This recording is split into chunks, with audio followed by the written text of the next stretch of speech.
It feels like coming home to be here on Sunday, and I'm especially grateful to Reverend Mary Ann for inviting me to be here. And I don't know, Reverend Mary Ann, if you and the Unity Travels are watching us on live stream from Copenhagen or not this morning, but if you are, we all send our greetings and our blessings. May the spirit of peace be with you and accompany you on your voyage.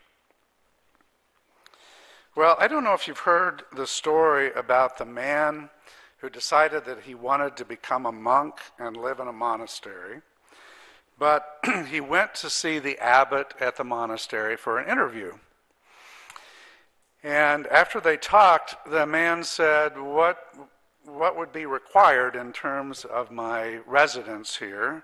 And the abbot said, you must take a vow of silence, and you can only say 2 words every 3 years. It's quite a commitment. So the man thought about it, and he agreed. He moved in and settled into monastery life. And after 3 years, the abbot came back to him, and he said, what are your 2 words? Food cold, the man said. So the abbot made sure that his food was warmed up sufficiently to take care of that problem. And then another 3 years went by, and the abbot came back to him and said, and what are your 2 words? Robe dirty, the man exclaimed. So the abbot made sure that his robe was cleaned and pressed. And then another 3 years passed. The abbot once again returned to the monk and asked for his 2 words, and he heard this, bed hard. So, of course, the abbot made the arrangements to have his mattress restuffed so he could sleep comfortably. And then 3 more years went by, and the abbot came back to the monk and asked for his 2 words. I quit, said the man. So the abbot sighed, and he said, well, I have to tell you, I'm not terribly surprised. I mean, after all, ever since you've got here, all you've done is complain. Well, you know, living with silence can sometimes be a challenge, and our society is really so accustomed to filling silent spots with conversation and noise that experiencing silence really can be disconcerting. Have you noticed that in your lives? At the Forest of Peace, we intentionally set aside times of silence in our daily life. So we have breakfast together every morning in silence. We set aside 1 day of the week, Forest Day, to observe silence during the course of that day. And it's interesting to see the mixed reactions that our guests have to experiencing silence when they check in. I remember one woman who got there, got her car unloaded and settled into her cabin, and after about an hour, she was back over at the main retreat house, and she spent the rest of the day there.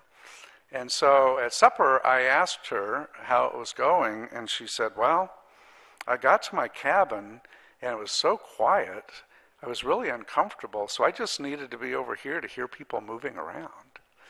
You know, it was difficult to be in that much silence all at once. On the other hand, another guest broke into tears at the sheer joy of being released from all of the noise and the demands of the world. Now, there's an old maxim that says, an idle mind is the devil's workshop. Have you heard that before?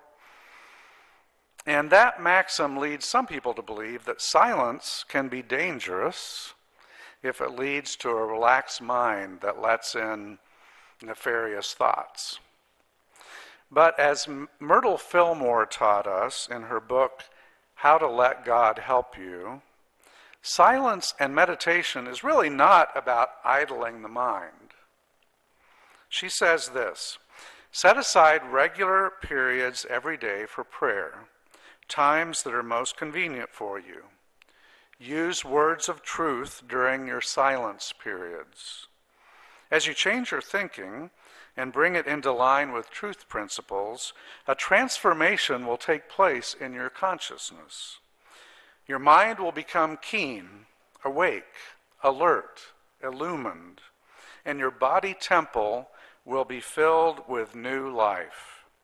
You will be inspired to new and practical ideas that will enable you to succeed in a larger way. So Myrtle, like many meditation teachers, helps us to understand that silence is not about stopping our brain or clearing our minds, but instead it's about cultivating a very focused mind. Now, this can be done in many ways, such as using a mantra, as Myrtle suggested, words of truth, or by focusing on our breath as we meditate, or by gazing at an object like a candle flame. And of course, periods of silence do not have to be focused in meditation. However we practice silence, it is a spiritual practice that can help us to become more and more aware of our own state and more fully present in the world. But given the expectations of society that we are always connected, filling our time with sounds and noise, why would we choose to practice silence in our lives? I don't know about you, but I carry a smartphone, and it is constantly asking me to pay attention to it. And sometimes people have trouble understanding that they've sent me an email and I've been in silence for 2.5 hours and I don't know why I haven't responded. So why do we choose to go against the culture, society, to take these periods of silence? Well, I'm going to suggest, among the many, I'm going to suggest 3 good reasons for us. And the first is that silence is powerful to increase our own personal well-being. Back in 2010, there were 5 neuroscientists who took an unusual journey. Now, these were university professors who focus on studying the brain, and they chose to spend a week in a remote area of southern Utah, rafting the San Juan River and camping in the canyons. Now, keep in mind, cell phones do not work in this remote area. Email is inaccessible, and they chose to leave their laptops behind. It was a trip into the heart of silence. And what they discovered in terms of the impact on the brain was striking. Taking these days of silence, they learned that constant noise and technological connection actually inhibits deep thought and creates anxiety. They found that periods of silence stimulate creative thinking, since it frees us from concerns about answering emails or the latest terrible news on television. They reported that life slowed down, that they became more reflective and less reactive, and they gradually grew more aware of their surroundings, able to appreciate the beauty around them. And one of the researchers later went on to theorize that these periods of silence help us to maintain our psychological health. Now, we've long known that meditation brings about positive physiological and psychological benefits. I mean, back in the 1960s, Dr. Herbert Benson at the University of Harvard documented the relaxation response. So his work at Harvard University found that people who meditate regularly enjoy lower stress levels, increased well-being, and they're able to actually reduce their blood pressure levels and the resting heart rate. All pretty significant benefits to our physical body. But if you think about the trip that the professors took to Utah, the amazing thing is they weren't meditating. They simply entered the silence. And they experienced many of the same benefits of a dedicated meditation practice. As Myrtle Fillmore put it in the passage we read, they became keen, awake, alert, illumined, and their body temples were filled with new life. So silence is very powerful for increasing our own well-being. But I've also noticed that silence is powerful for deepening our relationships as well. My wife and I went on our very first silent meditation retreat over 20 years ago at a beautiful desert retreat center. And we sat down with our fellow retreatants at supper when we arrived, and the retreat leader gave us the instructions for the weekend. And after supper, we had an assignment to enter the grand silence and to go out for a walk on the nature trail. So Karen and I set out hand in hand, and I thought this is going to be very strange, taking a walk with Karen and not talking. How are we going to be able to do that? But I was amazed to experience an amazing level of connection and communication that unfolded between us without words. As we walked along looking at the desert shrubs and cacti, we experienced a deeper level of relationship. And since we've moved to the Forest of Peace, this has continued in our periods of silence and meditation together. Karen and I find that when we meditate together regularly in silence, we are definitely on the same wavelength. We finish each other's sentences. We can sense the needs of the other at a much deeper level. Now, those of you who visited the Forest of Peace know that our facility was originally a monastery. And back when the sisters were running the property, they hosted many interreligious dialogues. So that means that they had Buddhist monks coming from Japan, Tibetan practitioners coming to teach Buddhist meditation, Islamic, Jewish teachers. And I was sitting and visiting with our founder one time, and I said, Sister Pascaline, how in the world did you have so many people here at the forest without getting into theological arguments, getting into disputes about things? And she smiled very sweetly and said, Don, we were simply silent together in contemplation before we did anything else.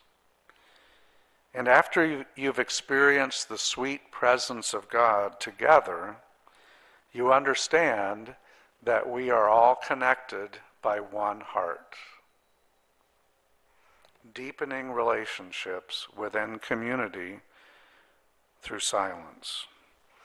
You see, too often we tend to use our words as a shield to keep others out. When I was working as a therapist, I met for the first time with a new client. I welcomed him into my office. He sat down, and he launched into telling me about his troubles, and he spoke nonstop for the entire session, barely taking a breath. And finally, at the end of the session, he looked up at me, folded his arms, and said, well, what do you think? So I paused for a moment and said, I think it's safe here for you to take down your wall of words, to be quiet and to listen for us to work together. And eventually, that's what he did. So you see, when we spend periods in silence with our partner or our family or our church members, we're taking down that wall of words.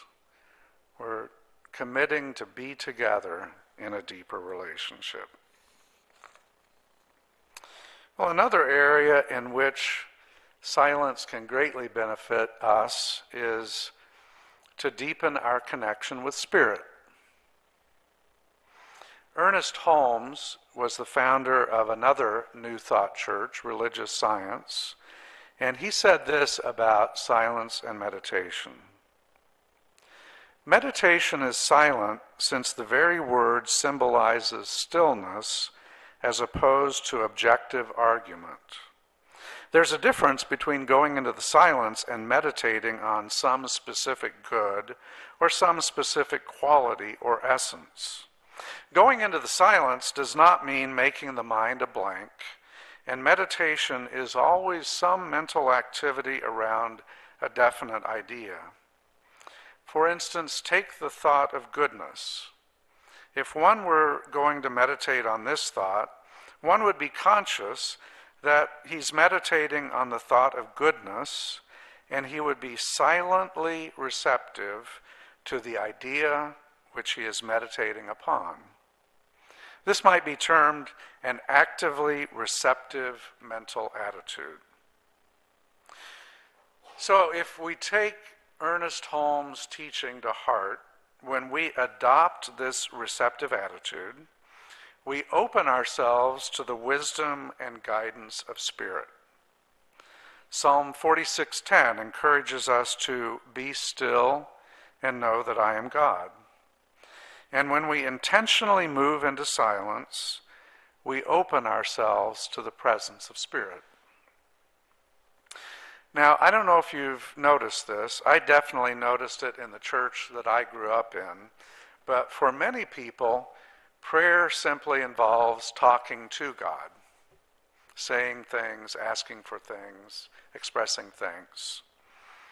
And some people have very long lists that they pray through, and that's a fine thing to do. But I believe that prayer is meant to be a conversation between Spirit and you about matters that concern both of you.